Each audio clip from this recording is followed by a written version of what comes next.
তাৰ অন্য এটা ভাগ চাম, অন্য এটা বিষয় চাম।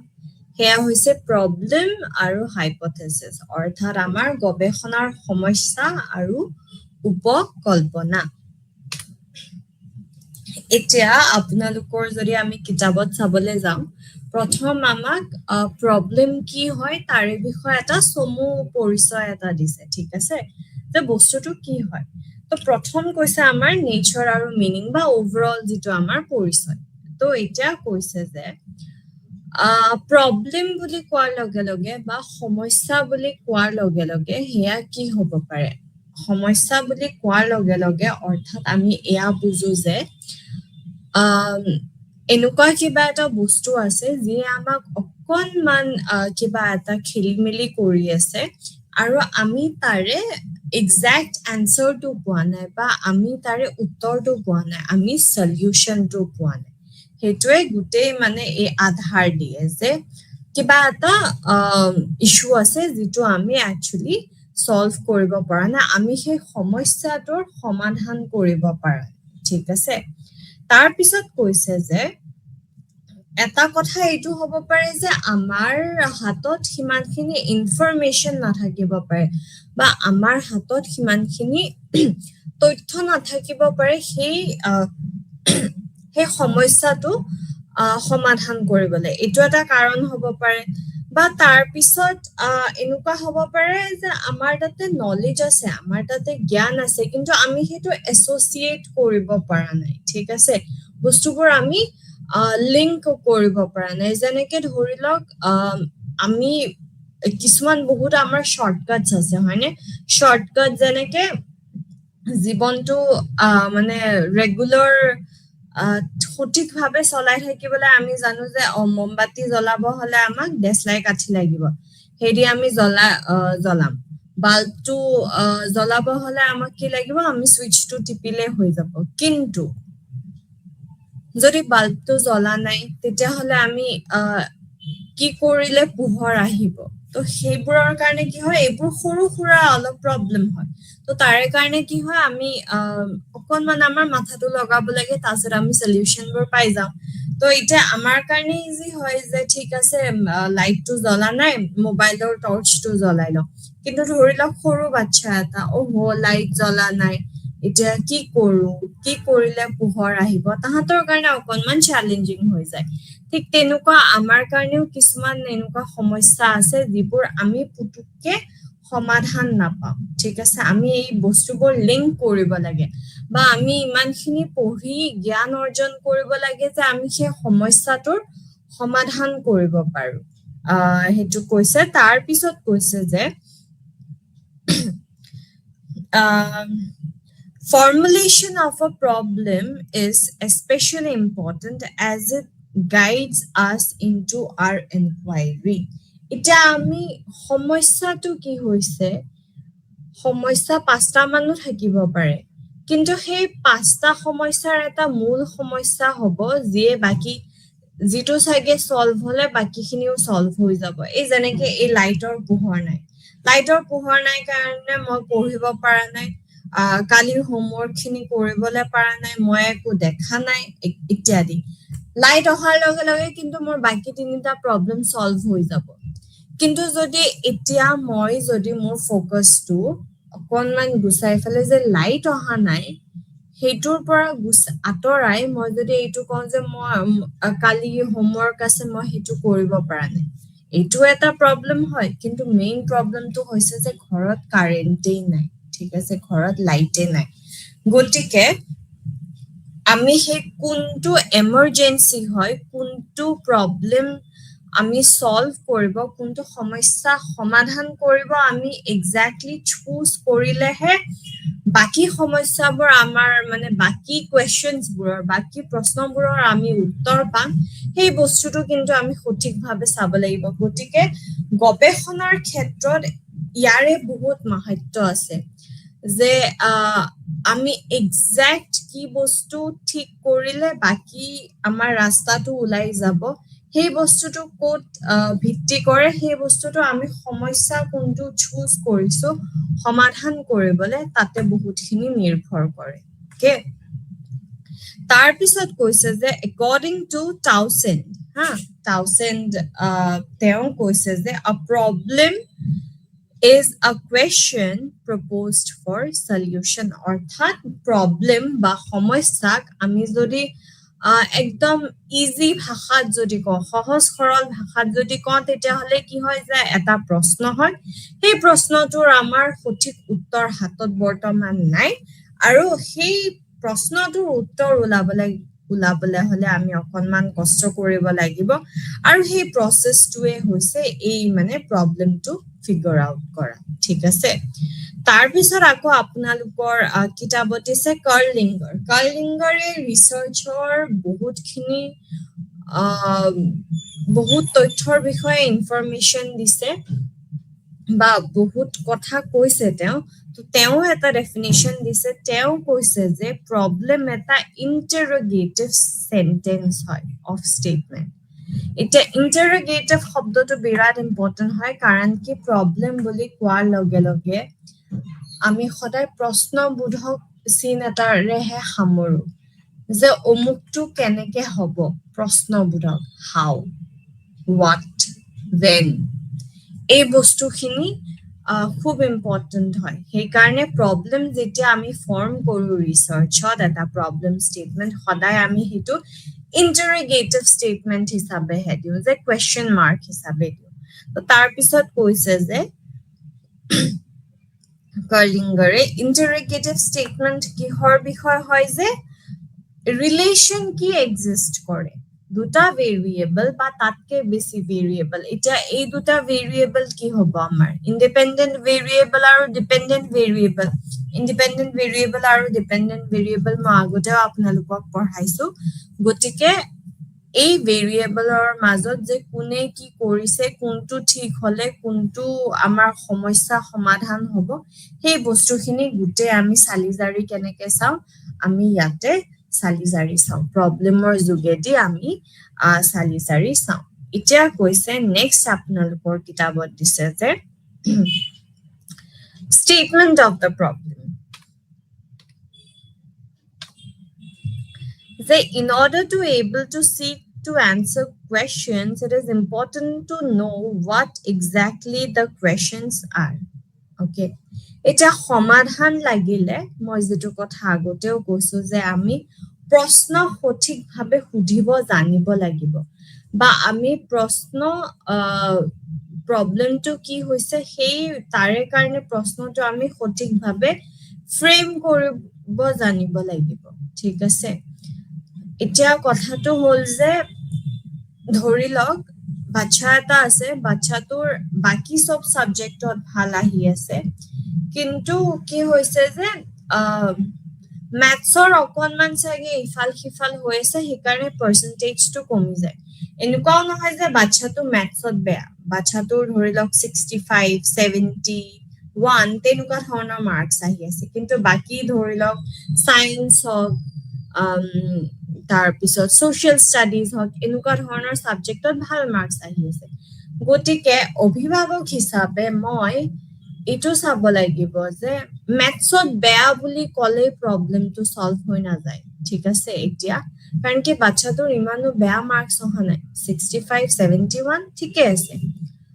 গতিকে মই ম্যাথছত বেয়া বুলি ক'ব নোৱাৰো ম্যাথছৰো যিহেতু ভাগ থাকে যে জিওমেট্ৰিত খেলিমেলি হৈ আছে নেকি নে এলজেব্ৰাত খেলিমেলি হৈ আছে নে নৰ্মেল এৰিথমেটিক যেটো আছে তাতে বাচ্চাটো অকনমান অসুবিধা পাই আছে যেতিয়া আমি গতিকে সেই বস্তুটো চাব লাগিব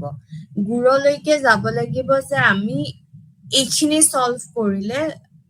হে এই বস্তুটো হ'ব যেতিয়া আমি মাৰ্কস এনালাইসিস কৰি চাম আগৰ পিছৰ বা এনেকে সাৰপ্ৰাইজ টেষ্ট অকনমান মিলি যেতিয়া দি চাম ধৰি লওক আমি দেখিছো যে বাচ্চাটো এলজেব্ৰাটো ঠিকে কৰি আছে নৰ্মেল এৰিথমেটিকটো ঠিকে কৰি আছে কিন্তু জিওমেট্ৰিত অকনমান খেলিমেলি কৰি আছে তেতিয়া আমি এক্সাক্ট প্ৰবলেমটো গম পাম ঠিক আছে যে ওকে জিওমেট্ৰিত খেলিমেলি হৈ আছে সেইকাৰণে ম্যাথছত মাৰ্কসটো কম আহে আৰু ম্যাথছত মাৰ্কস কম আহে কাৰণে ওভাৰঅল পাৰ্চেন্টেজ কমি যায় গতিকে তাৰ পিছত আমি সলিউশন পাই গলো যে এৰিথমেটিক আৰু এলজেব্ৰাত আমি ইমান চিন্তা কৰিব নালাগে, আমি বাচ্চাটোক ঠিক কৰিব লাগিব জিঅ'মেট্ৰিখিনি, ঠিক আছে। তো সেইটোৱে হৈছে প্ৰব্লেম ষ্টেটমেন্টৰ মূল আধাৰটো। তো তাৰ পিছত কৈছে যে ৰিচাৰ্চাৰজনে এই যে ষ্টেটমেন্ট অফ প্ৰব্লেম দিব সেইটো সেইকাৰণে ক্লিয়াৰ হ'ব লাগিব আৰু স্পেচিফিক হ'ব লাগিব। এই মই যে ক'লো যে মেথছত বেয়া বুলি আমি ক'ব নোৱাৰো, ঠিক আছে। স্পেচিফিক নহয় বস্তুটো বা ক্লিয়াৰ নহয় মেথছৰ কিহত বেয়া, সেই কিহতটো আমি ওলাব লাগিব। যে বা ধৰি লওক অমুকত পানীৰ সমস্যা হৈ আছে, কিহৰ কাৰণে এক্সেক্টলি হৈ আছে, বহুত কেইটা ৰিজন আছে। ওভাৰঅল যদি আপুনি চাব যায় এতিয়া পৃথিৱীত পানী নোহোৱাৰ হেজাৰটা ৰিজন আছে, যে নেচাৰেল ৰিচোৰ্চেছ আমাৰ শেষ হ'বলৈ ধৰিছে, গৰম বহুত বাঢ়িছে, মানুহে একদম বৰিং কৰি কৰি যি মাটিৰ ভিতৰত পানী আছিলে চব নোহোৱাই কৰিছে, সেনেকুৱা হাজাৰটা আছে ৰিজন। কিন্তু সেই এৰিয়াটোৰ স্পেচিফিক ৰিজন কি হ'ব পাৰে যে তাৰে কাৰণে পানী নাপায়, বৰষুণ কমি গৈছে, বৰষুণ নহয়, নে এৰিয়াটো কেনেকুৱা হয়, ডেজাৰ্ট এৰিয়া হয়, কি হয়, সেই গোটেইখিনি সেই এক্সেক্ট মূল প্ৰব্লেমটো যেতিয়া স্পেচিফিক হ'ব, যেতিয়া ক্লিয়াৰ হ'ব, তেতিয়াহে আমি এটা প্ৰব্লেম ষ্টেটমেন্ট লিখিবলৈ পাৰিম। তাৰপিছত আকৌ কৈছে যে প্ৰব্লেমক আমি এটা ষ্টেটমেন্ট হিচাপে ক'ব পাৰো যিটো ইণ্টাৰগেটিভ হয় ইন নেচাৰ, অৰ্থাৎ আমি যেতিয়া প্ৰব্লেম ষ্টেটমেন্টটো লিখো ন ৰিচাৰ্চত, গৱেষণাৰ কাৰণে যেতিয়া লিখো, আমি সদায় এটা প্ৰশ্নবোধক চিনেৰে কুৱেশ্যনটো শেষ কৰিব লাগিব। তাৰপিছত কৈছে যে প্ৰব্লেম ষ্টেটমেন্ট এটা কেতিয়া ওলাই এজন ৰিচাৰ্চাৰে, যেতিয়া আমি গম পাওঁ যে ওকে ইয়াতে নলেজত কিবা এটা গেপ আছে, আমি যিমানখিনি জানো সেইখিনি পুৰা এনাফ নহয়, ঠিক আছে, আৰু এক্সট্ৰা ইনফৰমেশ্যন লাগিব আৰু এক্সট্ৰা নলেজ লাগিব যাতে আমি সেই প্ৰব্লেমটো সলভ কৰিবলৈ পাৰো। অ'কে,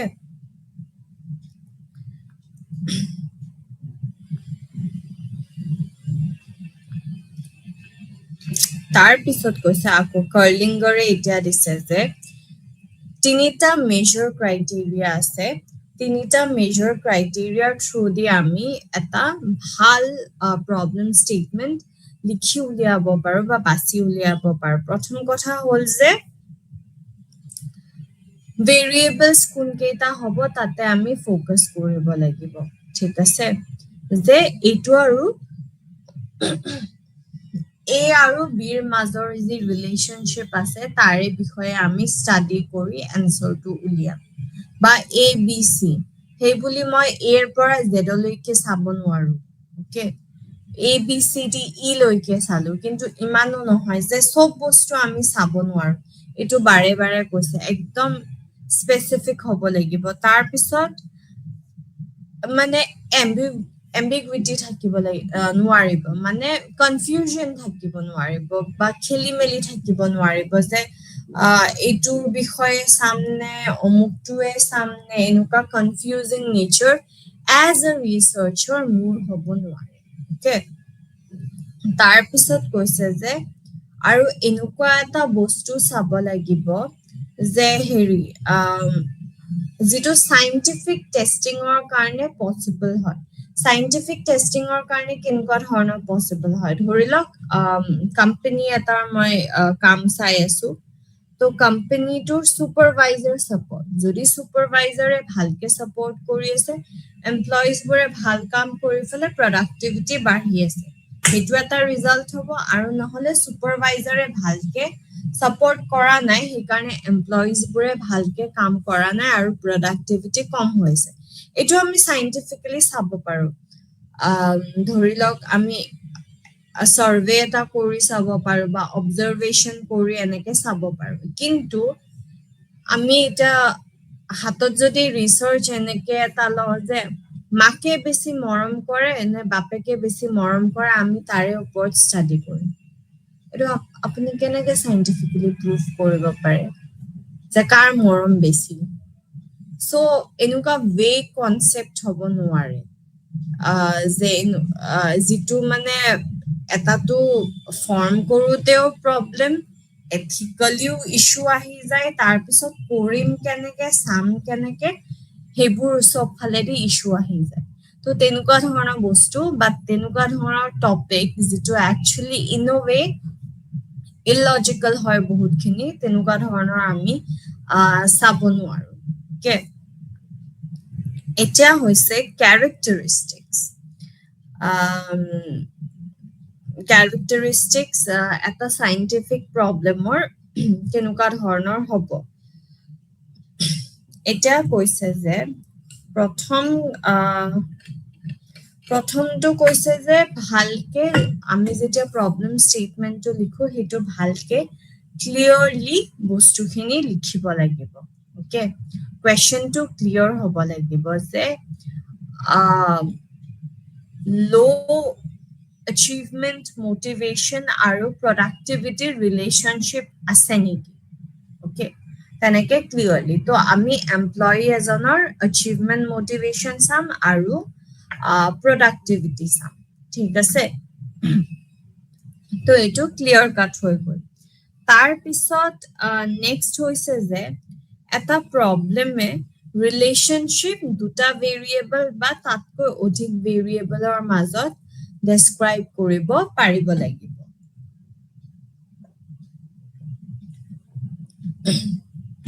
তো বেসিক্যালি কৈছে যে আমি যেতিয়া ভেৰিয়েবল চুজ কৰো যেনেকে ইন্ডিপেন্ডেন্ট ভেৰিয়েবলৰ কাম কি হয় যে ৰিসাৰ্চাৰ জনে সিলেক্ট কৰে ৰিসাৰ্চাৰ জনে ইন্ডিপেন্ডেন্ট ভেৰিয়েবলটো ম্যানিপুলেট কৰিব পাৰে তাৰ পিছত কমোৱা বঢ়োৱা সিলেক্ট কৰা কেতিয়াবা প্ৰেজেন্ট কৰা কেতিয়াবা এবসেন্ট ৰাখা সেই গুটেখিনি বস্তুৱে ইন্ডিপেন্ডেন্ট ভেৰিয়েবলত সম্ভৱ হ'ব লাগিব আৰু ইন্ডিপেন্ডেন্ট ভেৰিয়েবলত যেতিয়া কিবা এটা চেঞ্জ কৰা হয় তেতিয়া হলে তাৰে সেই চেঞ্জটো কোড দেখা পাব লাগিব ডিপেন্ডেন্ট ভেৰিয়েবলত দেখা পাব লাগিব গতিকে এখিনি আমাৰ সিলেক্ট কৰোতে প্ৰবলেমৰ আমি বহুত কেয়াৰফুল থাকিব লাগিব ওকে ইয়াতে হেৰি মই জাস্ট স্লাইডছ খিনি পঢ়ি দিও স্লাইডছ খিনি ইটস জাস্ট হেৰি বস্তুখিনি কি হয় তাৰে বাস আধাৰ এটা দিয়া আছে তো যিটো আমাৰ প্ৰথম পৰিচয়ৰ কথা কৈছে যে মানৱ আচৰণ চিন্তা আৰু অনুভূতি বুজিবলৈ বৈজ্ঞানিক গৱেষণাৰ প্ৰয়োজন তো আধাৰটো এইটো দিছে যে আমি হিউম্যান বিহেভিয়াৰ জানিব হলেও গৱেষণাৰ প্ৰয়োজন হয় সেইটোৱে আমাৰ ইন্ট্ৰোডাকশন হয় এই গোটেই চ্যাপ্টাৰটো তাৰ পিছত শিক্ষণৰ উদ্দেশ্য কি হয় যে গৱেষণা সমস্যাৰ চিনাক্তকৰণ উপকল্পনা প্ৰণয়ন আৰু উপকল্পনাৰ ধৰণ আৰু পৰীক্ষণ এইখিনি আমাৰ চোৱা যাব তাৰ পিছত কৈছে যে গৱেষণাৰ সমস্যা তাৰে অৰ্থ আমাক কৈছে অৰ্থাৎ ৰিসাৰ্চ কি হয় আমি অলৰেডি জানো যে এটা প্ৰশ্নৰ যেতিয়া আমি বাৰংবাৰ উত্তৰৰ বাবে অনুসন্ধান কৰি থাকো বাৰংবাৰ আমি বস্তুবোৰ বিচাৰি থাকো আৰু তাৰে পিছত আমি যেতিয়া এটা সঠিক উত্তৰলৈকে গৈ পাওঁ আৰু সেই উত্তৰটো কি হয় ভেৰিফাইবল হ'ব লাগিব যে বাকিবোৰেও যেতিয়া কৰি চাই তেতিয়া তেওঁলোকেও সেম উত্তৰে বিচাৰি পাব লাগিব বা বেলেগ কোনোবাই যদি এনেকুৱা ধৰণৰ সমস্যাৰ বিষয় চাব বিচাৰে তেতিয়া হলে আপুনি যেটো ষ্টাডি কৰিছে হেতু ৰেপ্লিকেট কৰিব পাৰিব লাগিব তাৰ পিছত আছে সমস্যা বিবৃতি তো সমস্যা স্পষ্ট নিৰ্দিষ্ট আৰু পৰীক্ষণযোগ্য হ'ব লাগে যেটো আমি এইমাত্ৰ ডিসকাস কৰিছো যে ক্লিয়াৰ হ'ব লাগিব প্ৰিসাইজ হ'ব লাগিব যে আপুনি প্যাৰাগ্ৰাফ লিখি গৈছে তেনেকুৱা হ'ব নালাগিব একদম এটা সেন্টেন্সতে দেখাৰ লগে লগে গম পাব লাগিব যে ওকে এটো সমস্যাৰ ওপৰত সমাধান এটা বিচাৰি আছে স্পেচিফিক হ'ব লাগিব অৰ্থাৎ নিৰ্দিষ্ট হ'ব লাগিব যে আমি চব বস্তু চাব নোৱাৰো আমি নৰ্থ ইষ্ট সাউথ ৱেষ্ট চব বস্তু চেক কৰি থাকিব নোৱাৰো আমি যেতিয়া এটা ভাগ চাইছো আমি উত্তৰৰ ফালে চাব লাগিব বা আমি দক্ষিণৰ ফালে চাব লাগিব আমি একেলগে উত্তৰ দক্ষিণ চব ফালে আমি দৃষ্টি ৰাখিব নোৱাৰো চব ফালে আমি গৱেষণা কৰি থাকিব নোৱাৰো আৰু পৰীক্ষণযোগ্য হ'ব লাগিব মানে আমি যি ভাবিছো সেয়া সাইন্টিফিক টুলস ইউজ কৰি বা সাইন্টিফিক টেকনিক্স ইউজ কৰি এনসাৰটো আমি পাব লাগিব পাৰো আমি ভাবো এনেকুৱা হৈছে তেনেকে আমি জাস্টিফাই কৰিব নোৱাৰো আমাৰ ফাইন্ডিংছবোৰ ওকে তাৰ পিছত কৈছে যে বৈজ্ঞানিক সমস্যাৰ বৈশিষ্ট্যতা অৰ্থাৎ characteristics সমূহ আমি এইমাত্ৰ ডিসকাস কৰিছো যে স্পষ্টতা থাকিবই লাগিব ক্লিয়াৰ কাট হ'ব লাগিব তাৰ পিছত চলকৰ সম্পৰ্ক যে ইন্ডিপেন্ডেন্ট ভেৰিয়েবল আৰু ডিপেন্ডেন্ট ভেৰিয়েবলৰ মাজত ৰিলেশনশিপটো আমি উলাব পাৰিব লাগিব সেইখিনি আমি এক্সপ্লোৰ কৰিব পাৰিব লাগিব যেনেকে ইয়াতে আপোনালোকৰ এটা এক্সাম্পলও দিছে হা এক্সাম্পলটো মই আপোনালোকক পঢ়ি শুনাই আছো কৈছে যে টিচাৰে যিবোৰ ৰিইনফোৰ্সমেন্ট ইউজ কৰে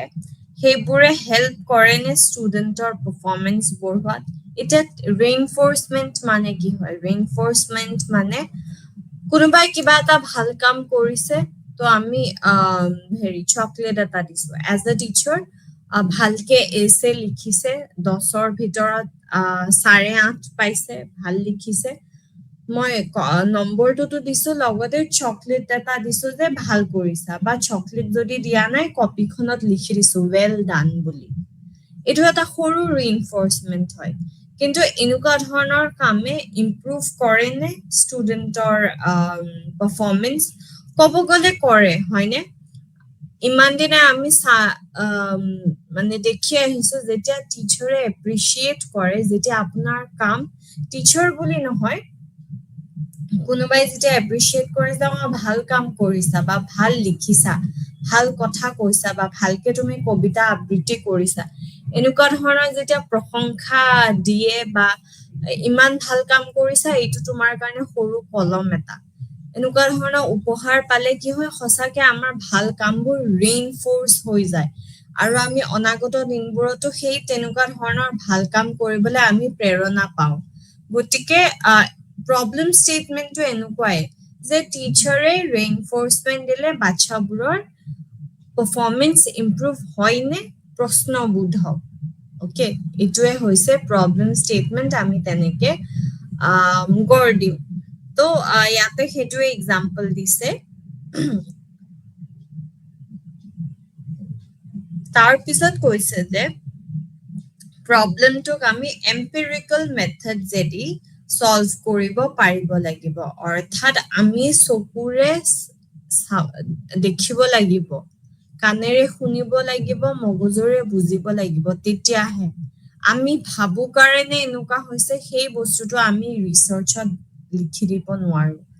ধৰি লওক এই বস্তুটোৱে যে টিচাৰে ৰিইনফোৰ্সমেন্ট দিলে বাচ্চাৰ ইমপ্ৰুভমেন্ট হয় আমি 10 জন বাচ্চাক লৈ এনেকে টিচাৰে যেতিয়া সপ্তাহত বা মাহত এবাৰ দুবাৰ এনেকে ৰিইনফোৰ্সমেন্ট দিয়ে যে ভাল কাম কৰিছা তেতিয়া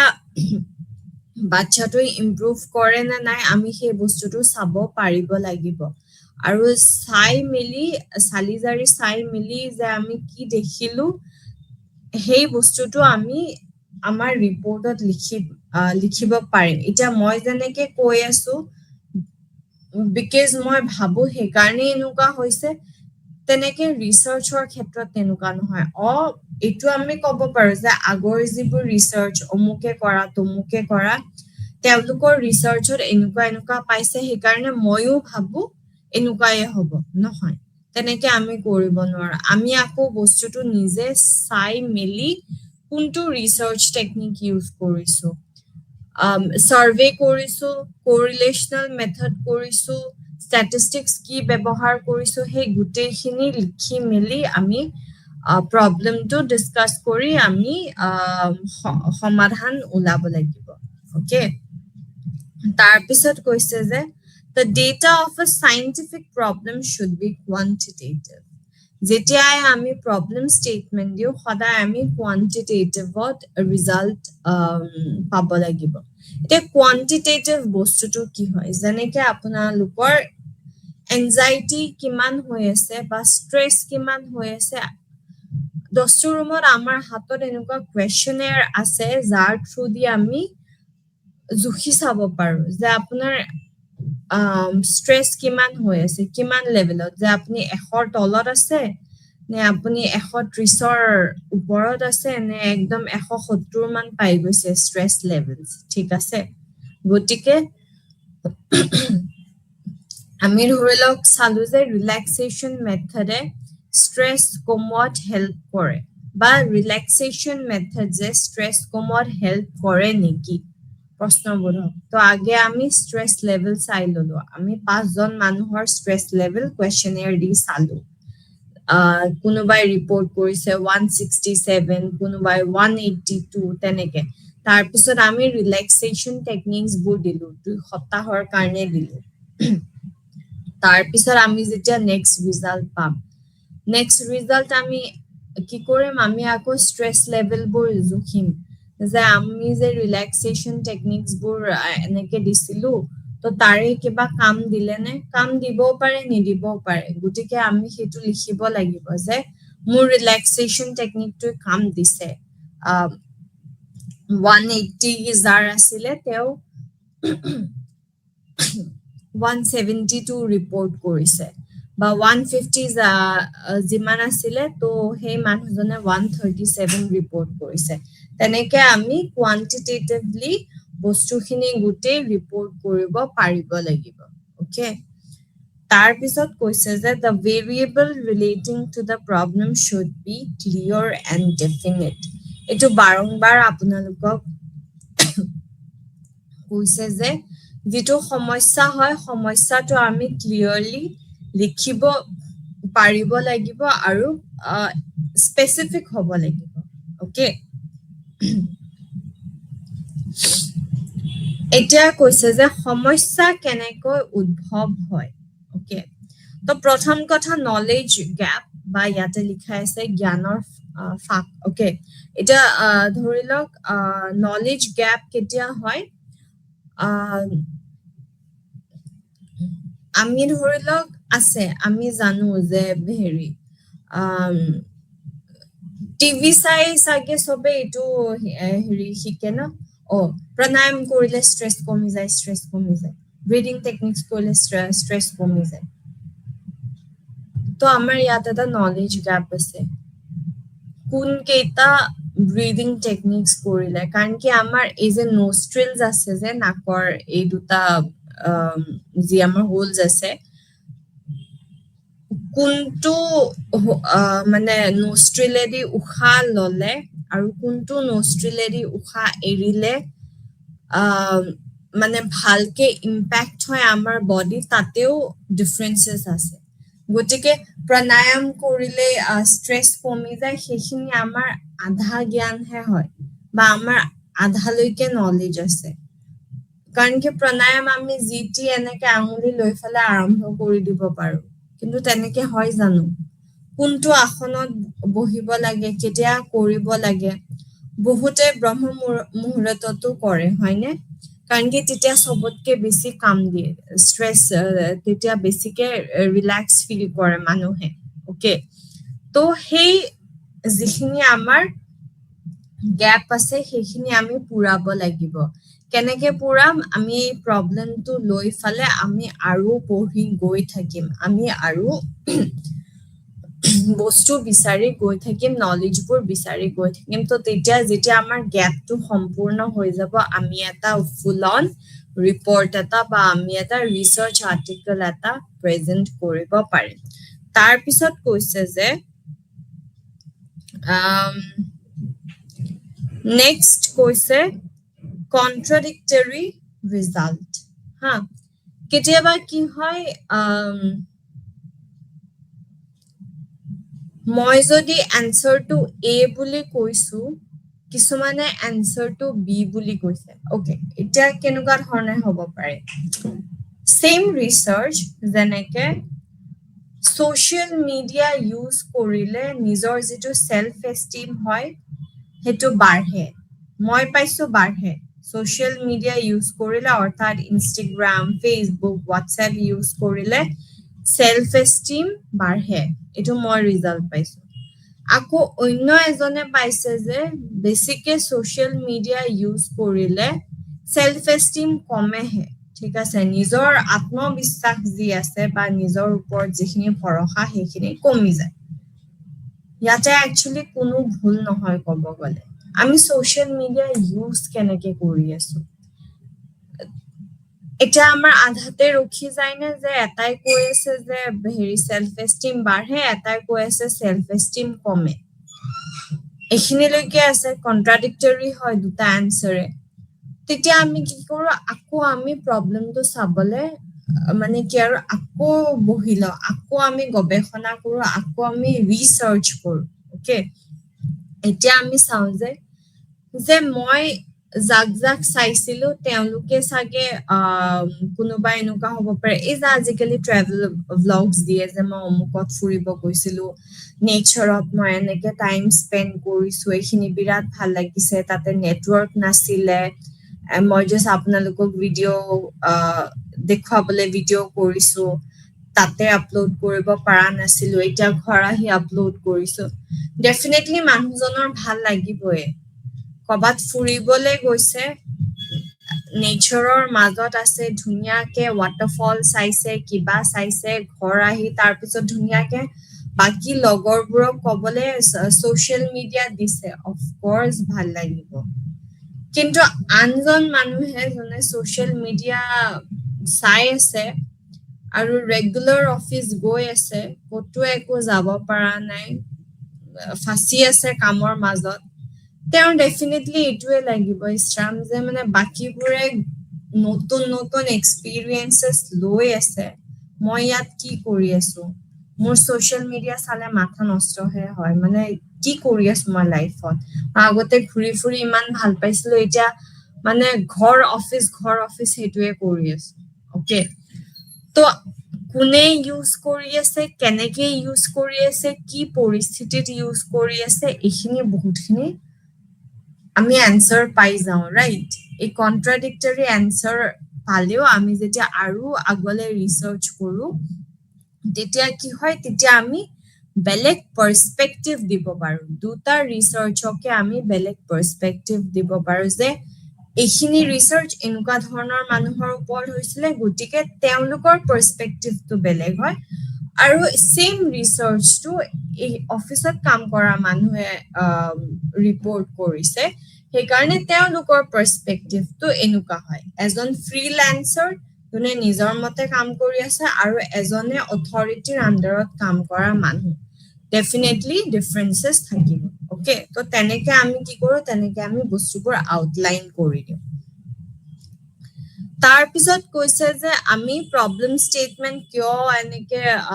দিব লাগে কৈছে যে আমি এটা ফ্যাক্ট এক্সপ্লেইন কৰিব লাগে যে এনেকুৱা কিয় হৈছে বা এনেকুৱা কিহৰ কাৰণে হয় সেই বস্তুটো এনসাৰ কৰিবলৈ আমি এনেকে প্ৰবলেম ষ্টেটমেন্টটো লিখি দিও ওকে এতিয়া কৈছে যে আমি ৰিসাৰ্চ প্ৰবলেম কেনেকে আইডেন্টিফাই কৰিব পাৰিম হা লিখিছে ইয়াতে যে গৱেষণাৰ সমস্যা চিনাক্তকৰণ এতিয়া প্ৰথম কথা হল যে প্ৰথমটো কৈছে যে প্ৰফেশনাল বা পাৰ্সোনাল এক্সপেৰিয়েন্স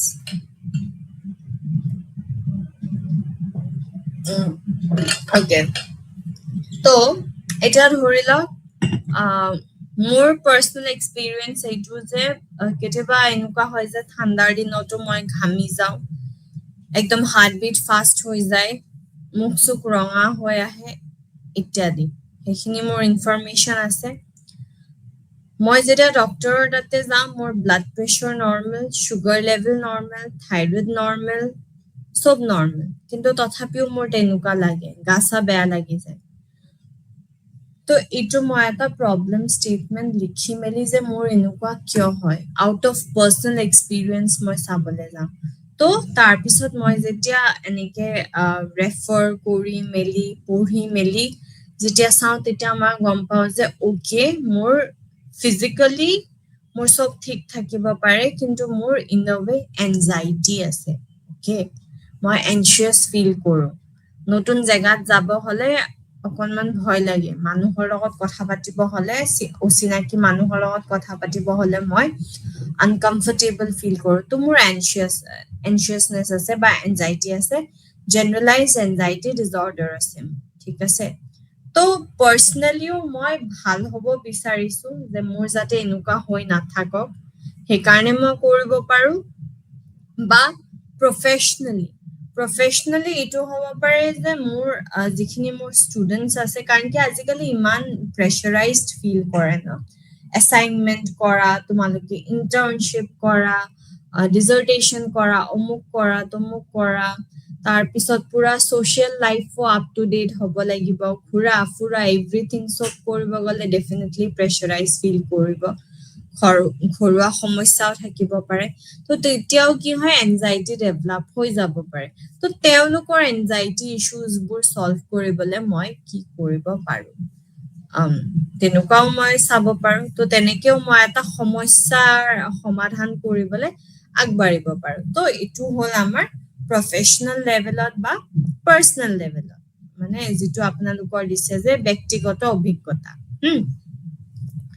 তাৰপিছত আছে যে কিছুমান থিয়ৰী থাকে এতিয়া থিয়ৰী যেনেকে আছে ছ'চিয়েল লফিং থিয়ৰী হা ধৰি লওক ছ'চিয়েল চাইকলজি আমাৰ যি সামাজিক মনোবিজ্ঞান আছে তো সামাজিক মনোবিজ্ঞানৰ এটা কনচেপ্ট আছে ছ'চিয়েল লফিং তো ছ'চিয়েল লফিঙত কি কৰে মানুহে যেতিয়া এটা টিমত 10টা মান মানুহ থাকে আপোনালোকে গ্ৰুপ প্ৰজেক্টতো জানে 10টা মান মানুহে যেতিয়া থাকে তাৰে দুটা মানে অলপ কম কাম কৰা হয়নে হ'ব আৰু বাকী কেইটাতো আছে বাকী 8টাতো আছে তাহাঁতে কৰি ল'বা আমিয়ে ইমান কিহৰ কৰিব লাগে সেইটো ছ'চিয়েল লফিং হয় বাকী কেইটা আছে নহয় এতিয়া ছ'চিয়েল লফিং আমি এইখিনিলৈকে পঢ়িছো যে ছ'চিয়েল লফিং হয় কিন্তু এনেকে মানুহ একেলগে থাকিলে কিন্তু ছ'চিয়েল লফিং আমি গুচাম কেনেকে সেইটো আমি কি হ'ল সেইটো আমি প্ৰব্লেম এটা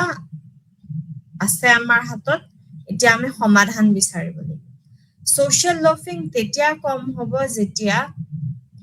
যে গ্ৰুপত প্ৰত্যেকজন মানুহে কিমান কাম কৰিছে তাৰে ওপৰতহে আমি ইনক্ৰিমেণ্ট দিম তেতিয়া চবেই কাম কৰিব পইচা ইম্পৰ্টেণ্ট হয় ন হয় কি নহয় গতিকে যে ওকে চবকে মানে পাৰ্চনেল লেভেলত যদিও আমি এইটো টিমত কাম কৰি আছো কিন্তু আমাক আমাৰ অথৰিটিয়ে এনালাইজ কৰিব পাৰ্চনেলি ঠিক আছে তেতিয়া কি হ'ব তেতিয়া টিমত কাম কৰিলে ছ'চিয়েল লফিংটো কম হৈ থাকিব গতিকে এনেকুৱা ধৰণৰ কি আছে ছ'চিয়েল লফিং কি হয় থিয়ৰী এটা আছে কিন্তু ছ'চিয়েল লফিং কমাম কেনেকে আমি সেইটো ৰিচাৰ্চ কৰি মেলি সমস্যাটোৰ আমি সমাধান এটা দিলো ঠিক আছে এইটো এটা হ'ল আমাৰ চিনাক্তকৰণ যে আমি কেনেকে চিনাক্তকৰণ কৰিম তাৰপিছত review of related literature and media okay এতিয়া কি হয় আমি যেতিয়া পঢ়ো ন তেতিয়াও আমি বহুতখিনি ইনফৰমেশ্যন পাওঁ এতিয়া ৰিচেণ্ট মই ধৰি লওক পঢ়িছো টক্সিক পজিটিভিটিৰ ওপৰত এটা টক্সিক পজিটিভিটি হয় কি ইমান ৰিচাৰ্চ আহি পৰা নাই টক্সিক পজিটিভিটিৰ ওপৰত পজিটিভ চাইকলজিৰ কনচেপ্ট এটা হয় তাতে কৈছে যে আপোনালোকে দেখিব যে বহুত মানুহে এনেকে কয় বি পজিটিভ থিংক পজিটিভ কিন্তু হয় জানো তেনেকুৱা এনি টাইম আমি পজিটিভ ভাবিব পাৰো নেকি কালি পৰীক্ষা আছে আজি মই ইয়াতে পাৰ্টি কৰি আছো মই কোনটো মাথাৰে বা কোনটো মগজুৰে মই এইটো ভাবিব পাৰো যে কালি মই পৰীক্ষাত টপ কৰিম একমাহ ধৰি কিতাপ লৰাই নাই কাইলৈ এক্সাম আছে আজি পাৰ্টি কৰি আছো ইয়াতে পজিটিভ থাকিলে এইটো দেখোন কেনেকুৱা লেভেলৰ এটা মানে মিসকনচেপশ্যন হ'ব মোৰ নিজৰ জীৱনক লৈ হয়নে তো টক্সিক পজিটিভিটিত এইটোৱে কৈছে যে এই বি পজিটিভ তাৰপিছত চব ঠিক হৈ যাব চব ভাল হয় জীৱনত এইবোৰ একচুৱেলি ৰং কনচেপ্ট হয় সেইটো কৈ আছে টক্সিক পজিটিভিটি এইটোৱে কৈ আছে যে মানুহৰ জীৱনত ভাল বেয়া দুটাই আহে আৰু ভাল বেয়া দুটাকে আমি আকোৱালি লৈহে মানে আগবাঢ়ি যাব পাৰো জীৱনত অকল ভাল হৈ থাকিব বা ভাল হ'ব বুলি আমি এনি টাইম আশা কৰি থাকিব নোৱাৰো আমি বেয়াটো সমানে আমি এক্সপেক্ট কৰিব লাগিব যে ইয়েছ আমাৰ লগত এইটো ভাল হ'ব পাৰে বা যদি বেয়া হয় এনেকুৱা ধৰণৰো বেয়া হ'ব পাৰে সেই দুটা বস্তুৱে আমি কনসিকুৱেন্সেস সদায় আমি পজিটিভ চাব নোৱাৰো সদায় আমি ৰিজাল্ট পজিটিভে এক্সপেক্ট কৰিব নোৱাৰো পজিটিভ নেগেটিভ দুটাৰে আমি প্ৰ'জ এণ্ড কনছ বোৰ চাই ফালেহে আমি ডিচিশন ল'ব লাগে তো সেইটো হৈছে হেৰি টক্সিক পজিটিভিটি তো এনেকুৱা ধৰণৰ ধৰি লওক মই কনচেপ্ট পঢ়িলো তাৰ পিছত আৰু মই কি ৰিচাৰ্চ কৰিব পাৰো তেনেকে I mean literature review তেনেকে চোৱা যায় ঠিক আছে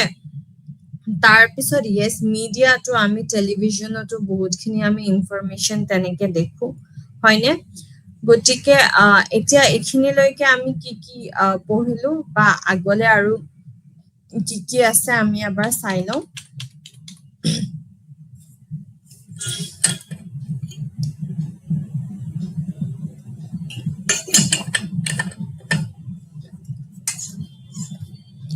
So basically আজি আমি chapter 2 কি পঢ়ি আছো আজি আমি problem আৰু hypothesis ওপৰত আলোচনা কৰিছো অৰ্থাৎ গৱেষণা সমস্যা আৰু উপকল্পনাৰ ওপৰত আলোচনা কৰি আছো আৰু ইয়াৰে পৰিচয় হৈছে যে মানৱ আচৰণ চিন্তা আৰু অনুভূতি বুজিবলৈ বৈজ্ঞানিক গৱেষণাৰ প্ৰয়োজন শিক্ষণ উদ্দেশ্য হৈছে যে গৱেষণা সমস্যা চিনাক্তকৰণ উপকল্পনা প্ৰণয়ন উপকল্পনাৰ ধাৰণ আৰু পৰীক্ষণ তাৰ পিছত গৱেষণা সমস্যা অৰ্থ তো গৱেষণা সমস্যা হৈছে এনে এক প্ৰশ্ন যাৰ বৈজ্ঞানিক উত্তৰ অনুসন্ধান কৰা হয় তাৰ পিছত কৈছে যে সমস্যা বিবৃতি ইয়াতে কৈছে যে সমস্যা স্পষ্ট নিৰ্দিষ্ট আৰু পৰীক্ষণযোগ্য হ'ব লাগে তাৰ পিছত কৈছে যে বৈজ্ঞানিক সমস্যাৰ বৈশিষ্ট্য এতিয়া বৈজ্ঞানিক সমস্যাৰ বৈশিষ্ট্য কি যে স্পষ্টতা থাকিব লাগে চলকৰ সম্পৰ্ক থাকিব লাগে পৰীক্ষণযোগ্যতা হ'ব লাগিব আৰু সমাধানযোগ্যতা ওকে দেন হৈছে যে সমস্যা কেনেকৈ উদ্ভৱ হয় জ্ঞানৰ ফাঁক থাকিব পাৰে তাৰ পিছত পাৰস্পৰিক বিৰোধী ফলাফল হ'ব পাৰে বা কোনো তথ্যৰ ব্যাখ্যা প্ৰয়োজন হ'ব পাৰে ঠিক আছে তাৰ পিছত আছে যে গৱেষণা সমস্যা চিনাক্তকৰণ কেনেকৈ হ'ব পাৰে প্ৰথমটো হৈছে যে ব্যক্তিগত অভিজ্ঞতা হ'ব পাৰে তাৰ পিছত তত্ত্ব যেটো আমাৰ থিওৰি হয় দেন সাহিত্য সমীক্ষা আৰু মিডিয়া এইকেইটা এটা নেক্সট আছে আমাৰ গৱেষণা সমস্যা বাছনিৰ দিশ অৰ্থাৎ আমি কনসিডাৰ কেনেকে কৰিম যে এইটো ৰিসাৰ্চ প্ৰবলেম ওকে তো এটা কৈছে যে when selecting a research problem আপোনালোকৰ কিতাপত লিখা আছে there are a number of consideration অৰ্থাৎ যেতিয়া আমি প্ৰবলেম এটা চুজ কৰো বহুতখিনি বস্তু আমি চালিজাৰি চাব লাগিব এতিয়া আমি কি চালিজাৰি চাব লাগিব প্ৰথম কথা ইন্টাৰেষ্ট টপিকটোৰ প্ৰতি যদি মোৰ ইন্টাৰেষ্ট নাই তেতিয়াহলে মই সাগে ইমান ভালকে কাম নকৰিম কিন্তু মোৰ ইন্টাৰেষ্টৰ টপিক এতিয়া ধৰি লওক মই ডান্স মুভমেন্ট থেৰাপিৰ ওপৰত মোৰ বহুত ইন্টাৰেষ্ট আছে গতিকে তাৰে বিষয় যদি আপুনি মোক কিবা ওয়াৰ্কশ্বপ দিয়ে সেমিনাৰ দিয়ে কিবা পঢ়িব দিয়ে মই বহুত ধ্যান দি বস্তুটো কৰিম কিন্তু মই ধৰি লওক এতিয়া social reform studies ইমান মোৰ ইন্টাৰেষ্ট নাই পঢ়িব দিলেও এখন পেজ পঢ়িব হলে চাগে মই বহুত সময় লগাই দিম কিন্তু এইফালে ডান্স মুভমেন্ট থেৰাপিৰ মই এদিনতে ৱৰ্কশ্বপো এটেণ্ড কৰিম, সেমিনাৰো এটেণ্ড কৰিম, আহি মই কি কি শিকিছো সেয়া নোট ডাউন কৰি পিছত ৰিচাৰ্চ পেপাৰৰ কিবা কিবিৰ কাৰণে মই চাগে লিখিও থৈ দিম। গতিকে ইণ্টাৰেষ্টৰ টপিকটো লোৱা সেইটো বহুত বেছি ইম্পৰ্টেণ্ট হয়। নেক্সট কৈছে যে magnitude as in power levels. Okay, power levels like হেৰি যদি বস্তুখিনি আমি চাওঁ এই টপিকটোৰ ওপৰত যদি আমি ৰিচাৰ্চ কৰো তেতিয়াহ'লে কিমানখিনি মানে আমাৰ উপকাৰ হ'ব, ঠিক আছে? কাৰণ কি আমি এটা ৰিচাৰ্চ জাষ্ট নিজৰ কাৰণে নহয়, আমি আমাৰ ৰিচাৰ্চাৰ হিচাপে আমাৰ কৰ্তব্যই এইটো হয় যে আমি আমাৰ সোসাইটিকো সমানে আমি উপকাৰিত কৰো, ঠিক আছে? গতিকে আমি সেই সোসাইটিৰ কাৰণেও ভাবি চাব পাৰিব লাগিব যে মোক যদি আজি ICSSR ফান্ড কৰিছে, আজি NCERT কিবা হেৰি কাৰণে ফান্ড কৰিছে, মই এনেকুৱা এটা টপিক ল'ব লাগিব যে ইণ্ডিয়াৰ মেক্সিমাম মানুহে বেনিফিট হওক সেই ৰিচাৰ্চটোৰ পৰা। ইণ্ডিয়াৰ জাষ্ট এটা সেকশন 0.03% পপুলেশ্যন এটাই বেনিফিট হোৱাতকে যদি সেই ইণ্ডিয়াৰ 75% মানুহে বেনিফিট হয়, সেই বস্তুটো চোৱাটো খুব দৰকাৰী, ঠিক আছে? তাৰপিছত মেজৰ আমি কেনেকে কৰিম? অৰ্ডিনেল স্কেলৰ থ্ৰু দি আমি মেজৰ কৰি বস্তুটো দেখাব পাৰিম নে ইণ্টাৰভেল স্কেলৰ থ্ৰু দি আমি মেজৰ কৰি দেখাব পাৰিম? সেই বস্তুখিনিও আমি চাব লাগিব যে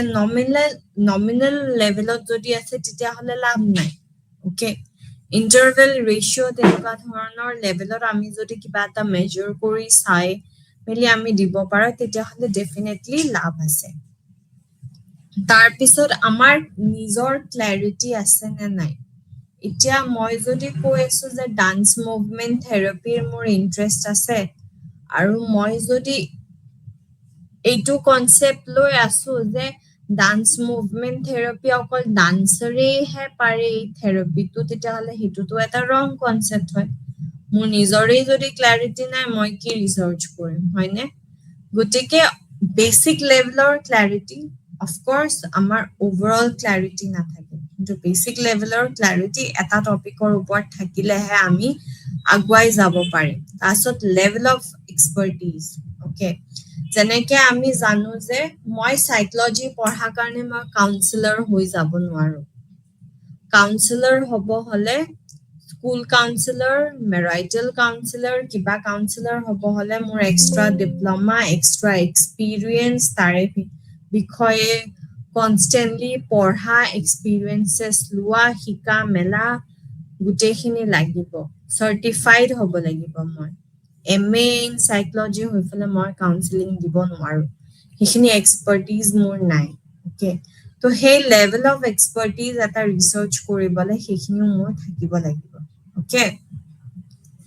তাৰপিছত কৈছে যে ৰেলিভেন্স, আজিকালিৰ যুগত ৰেলিভেন্স আছে নে নাই? এতিয়া এটা সময়ত যিটো ধৰি লওক সতী চিষ্টেম, সেইটো বহুত ৰেলিভেন্স আছিলে। সতী চিষ্টেম লাগে নালাগে ডিবেট কৰাটোৰো বহুত ৰেলিভেন্স আছিলে, কিন্তু আজিকালিৰ যুগত সতী চিষ্টেমতকে কাষ্ট বেসড ডিসক্ৰিমিনেশ্যনৰ চাগে বেছি ৰেলিভেন্স আছে। গতিকে আমি সেই টপিকটো চাব লাগিব যে মই যিটো টপিকৰ ওপৰত ৰিচাৰ্চ কৰিব বিচাৰিছো বা মই যিটো টপিকৰ ওপৰত প্ৰব্লেমটো প্ৰপ'জ কৰিব বিচাৰিছো আজিকালিৰ যুগত ৰেলিভেন্স আছে নে নাই, অ'কে? তো সেইটো আমি চাব লাগিব।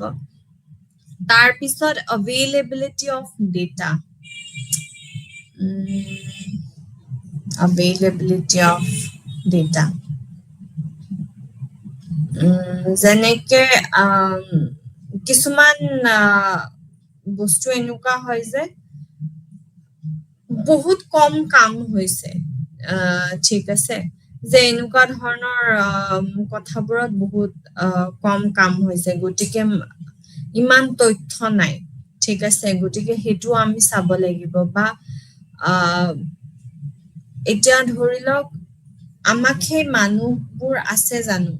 এতিয়া মই যদি একদম পুৰণা পুৰণা দিনৰ কিবা ঐতিহাসিক কিবা চাব বিচাৰিছো অলপ কিবা কিবি আছে কিন্তু তাৰে ওপৰত ইনফৰমেশ্যন দিব পৰাকে ফাৰ্ষ্ট হেণ্ড এক্সপিৰিয়েঞ্চ ল'ব পৰাকে চুকাফাও নাই বা জয়মতীও নাই এতিয়াৰ যুগত হয়নে যি আছে আমাৰ কিতাপতে আছে বা জেগাত গ'লে মানুহখিনিয়ে অকণমান ক'ব পাৰে গতিকে ইনফৰমেশ্যন কিমান পাম ডেটা কিমান পাম আমাৰ হাতত যে এটা পুৰা ৰিচাৰ্চৰ ৰিপৰ্ট এটা শুদ্ধ হয় বুলি ক্লেইম কৰিব পৰাকে আমাৰ হাতত তথ্য আছে নে নাই বা তথ্য পাম নে নাই সেইখিনিও আমি চালি জাৰি চাব লাগিব তাৰ পিছত আছে যে এথিকেল ইছ্যুজ আমি ধৰি লওক ইয়াৰে ওপৰত চাব বিচাৰিছো যে মাকৰ ষ্ট্ৰিক্ট পেৰেণ্টিং বা মাকৰ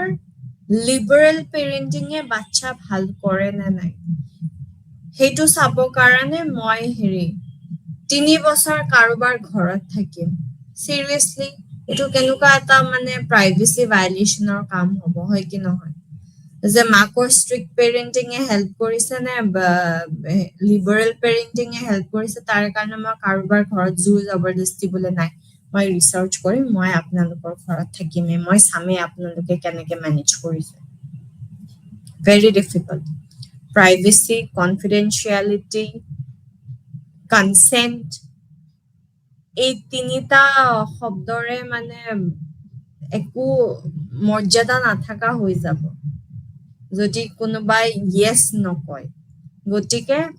আমি এইটোও চাব লাগিব যে আমাৰ টপিকটো ভাল হ'ব পাৰে কিন্তু টপিকটো ভাল হ'লেও আমি কাকো কোনো লেভেলত ক্ষতি কৰি থাকিব নোৱাৰো ওকে গতিকে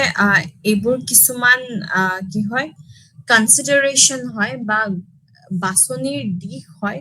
যেটো আমি চাব লাগে যেতিয়া আমি এটা প্ৰবলেম চুজ কৰো সলভ কৰিবলৈ তাৰ পিছত আপোনালোকৰ আছে গৱেষণা সমস্যাৰ প্ৰণয়নৰ গুৰুত্ব অৰ্থাৎ ফৰ্মুলেটিং আ ৰিচাৰ্চ প্ৰবলেম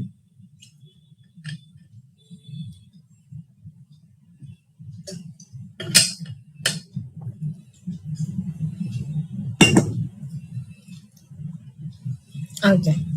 So ইয়াতে কৈছে যে ফৰ ৰিচাৰ্চ প্ৰবলেম যেতিয়া আমি ফৰ্মুলেট কৰো তেতিয়া কি হয় যে কেতিয়াবা এনেকুৱা হয় যে টপিকটো বহুত ক্লিয়াৰ হয়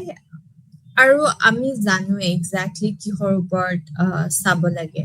ঠিক আছে তাৰ পিছত কৈছে যে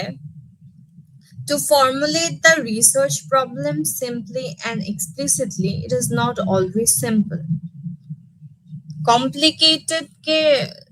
এসে এখন লিখা সাগে ইজি হয় কিন্তু একদম আমি কি কৰিব বিচাৰিছো এক্সাক্ট এটা লাইনত সবে ক্লিয়াৰ কে বুজা হেনেকে লিখা মেলা কৰাত আমাৰ অকনমান প্ৰবলেম হয় হেতু কৈছে তাৰ পিছত কৈছে যে to provide a researchable problem many subjects can prove too wide ranging for example মানে অৰ্থাৎ কৈছে যে কিছুমান প্ৰবলেম চুজ কৰিলে কি হয় যে ইমান ওয়াইড ৰেঞ্জৰ হয় যে তেওঁলোকক এনেকে সৰু কৰা বহুত বেছি ডিফিকাল্ট হৈ যায় ঠিক আছে গতিকে তেনেকুৱা ধৰণৰ আমি ল'ব নোৱাৰো কাৰণ কি সময়ৰ সীমা থাকে আমি 100 বছৰৰ কাৰণে এটা ৰিচাৰ্চ কন্টিনিউ কৰি থাকিব নোৱাৰো ৰিচাৰ্চৰো সীমা থাকে হয়নে সময় সীমা এটা থাকে ম্যাক্সিমাম ধৰি লওক আপুনি 20 বছৰ 30 বছৰ এটা ল'ব পাৰিছে ওকে তো সেই সময় তাৰ পিছত পইচাৰ কথা আহি যায় ফান্ড কোনে কৰি থাকিব ইমান আমি যদি ৰিচাৰ্চতে লাগি থাকো হেফালে নিজৰ কামবোৰ বাদ দিও পইচা আৰ্জাৰ যিবোৰ আমাৰ ইউজুৱেল জবছ হয় সেইবোৰ বাদ দিলে ইমান ফান্ডিং চলাই থাকিবলৈ ফান্ডছ নিদিয়ে ওকে তো তেনেকুৱা ধৰণৰ কিছুমান কথা আহি পৰে তাৰ পিছত যেটো আছে যে ইম্পৰ্টেন্স অফ ফৰ্মুলেটিং আ ৰিচাৰ্চ প্ৰবলেম যে ৰিচাৰ্চ প্ৰবলেম কেলে ইমান গুৰুত্বপূৰ্ণ হয় তাৰ পিছত কৈছে যে প্ৰথম ষ্টেপটোৱে গৱেষণা কৰাৰ প্ৰথম ষ্টেপটোৱে হৈছে এটা ৰিচাৰ্চ প্ৰব্লেম ফৰ্ম কৰা যে আমি কিহৰ ওপৰত ৰিচাৰ্চ কৰিম টপিকটো ফৰ্ম কৰা ডেফিনেটলি ইম্পৰ্টেণ্ট হয় কিন্তু এক্সাক্ট প্ৰব্লেম আমি কি চাম সেইটো ফৰ্ম কৰাও সিমানে ইম্পৰ্টেণ্ট হয় তাৰপিছত কৈছে যে it is like the identification of a destination before undertaking আ জাৰ্ণি অৰ্থাৎ আমি জাৰ্ণিটো ষ্টাৰ্ট কৰাৰ আগতে এইটো ফিগাৰ আউট কৰা যে আমি এক্সাক্টলি কোনটো ডেষ্টিনেশ্যনত যাব বিচাৰিছো আমি এইটো চাব বিচাৰিছো যে এমপ্লয়িজৰ এচিভমেণ্ট মটিভেশ্যন থাকিলে প্ৰডাক্টিভিটি বাঢ়ে নে নাবাঢ়ে আমি এইটো চাব বিচাৰিছো তো এতিয়া বাঢ়ে নে নাবাঢ়ে চোৱা প্ৰচেছটো ডেফিনেটলি দীঘলীয়া হয় কিন্তু আমি কি বস্তু লাগে আমাক সেইটো আমি আগেই জানো যেনেকে আমি জানো যে ওকে আমি গৰমৰ বন্ধত বনাৰস যাম কেনেকে যাম ট্ৰেইনেদি যাম ফ্লাইটেদি যাম সেইটো পিছৰ কথা কিন্তু ক'ত যাম বনাৰস যাম অ'কে দেন কৈছে যে ৰিচাৰ্চ প্ৰব্লেম এটা বিল্ডিঙৰ ফাউণ্ডেশ্যনৰ দৰে হয় যে আমি গোটেইখিনি এনেকে থিতাপি লৈছো এইটোৰ ভিত্তিতে আমি আগবঢ়াই গৈ থাকিম ঠিক আছে তাৰ পিছত কৈছে যে আপোনালোকৰ ইয়াতে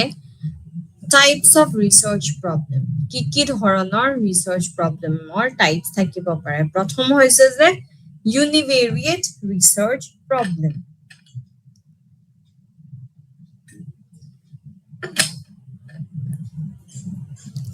এটা ইউনিভেৰিয়েট ৰিচাৰ্চ প্ৰব্লেম কি হয় ইয়াতে কি হয় যে আমি এটা সিঙ্গল ইন্ডিপেন্ডেন্ট অৰ্থাৎ এটা ইন্ডিপেন্ডেন্ট ভেৰিয়েবল লৈছো আৰু সেই ইন্ডিপেন্ডেন্ট ভেৰিয়েবলটোৱে ডিপেন্ডেন্ট ভেৰিয়েবলৰ ওপৰত যি হেৰি কৰে সেইটো আমি একচেপ্ট কৰি ল'ম তাৰপিছত কি হৈছে যে বাইভেৰিয়েবলছত আমি দুটা ইন্ডিপেন্ডেন্ট ভেৰিয়েবল ল'ম আৰু ডিপেন্ডেন্ট ভেৰিয়েবলৰ ওপৰত কি চেঞ্জেছ আনে সেইখিনি আমি চাম তাৰপিছত কৈছে যে মাল্টিভেৰিয়েবলছ অৰ্থাৎ যে supervisor support তাৰপিছত company support employee support employee retentionৰ help কৰে নে নকৰে এইটো এটা কি হ'ব এইটো এটা multivariable problem হয় তাৰপিছত কৈছে যে opponent variable problem এটা opponent variable problem কি হয় চাই লওঁ ইয়াতে কৈছে যে আপোনালোকৰ কিতাপত where there is a question between two or more independent and dependent variable then the problem is as opponent variable for example to find out whether schizophrenia is the cause of heredity or environment